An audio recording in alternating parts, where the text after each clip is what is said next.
Years ago, I hiked the Pacific Crest Trail in Oregon. And when you hike the trail long enough, you meet people from all over the world. I met someone from Japan. I met another couple from Australia. I met someone from Ireland.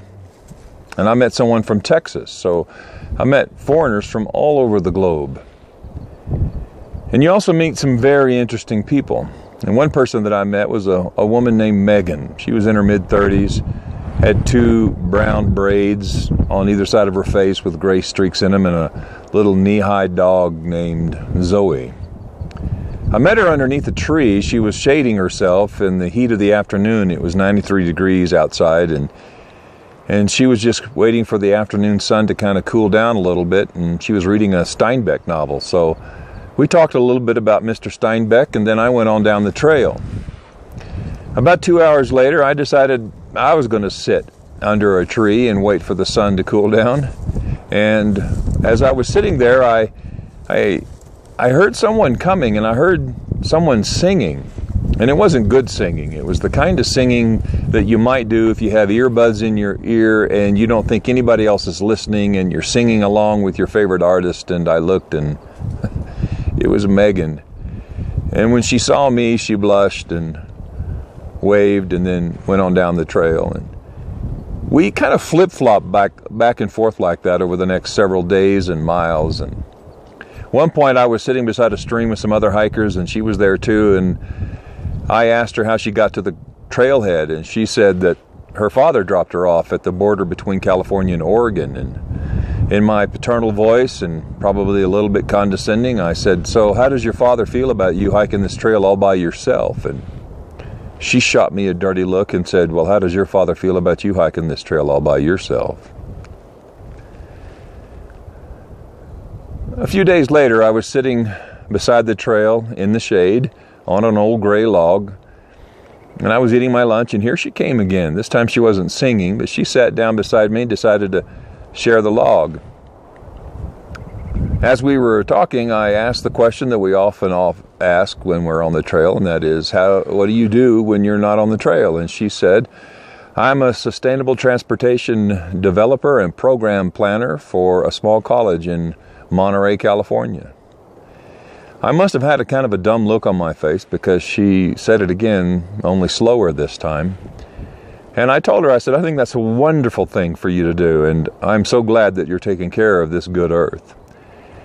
And she kind of sighed heavily, and she said, "It is what I've dedicated my life to." She said, "There is nothing more important to me than making sure that subsequent generations have a good place to live, and we must take care of this earth."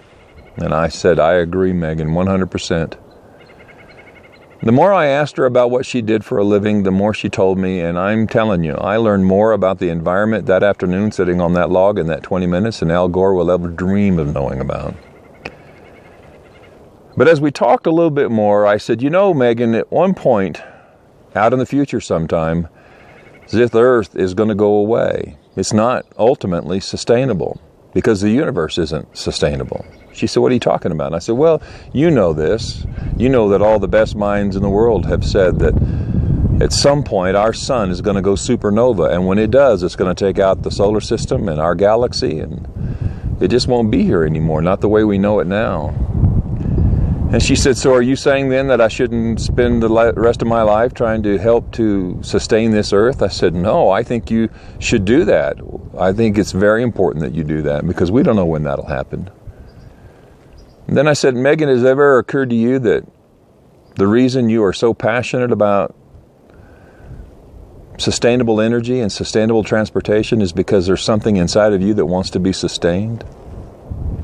She looked at me, and I said, "You know, there's an old Jewish proverb that says, Creator has made all things beautiful and placed eternity into our hearts."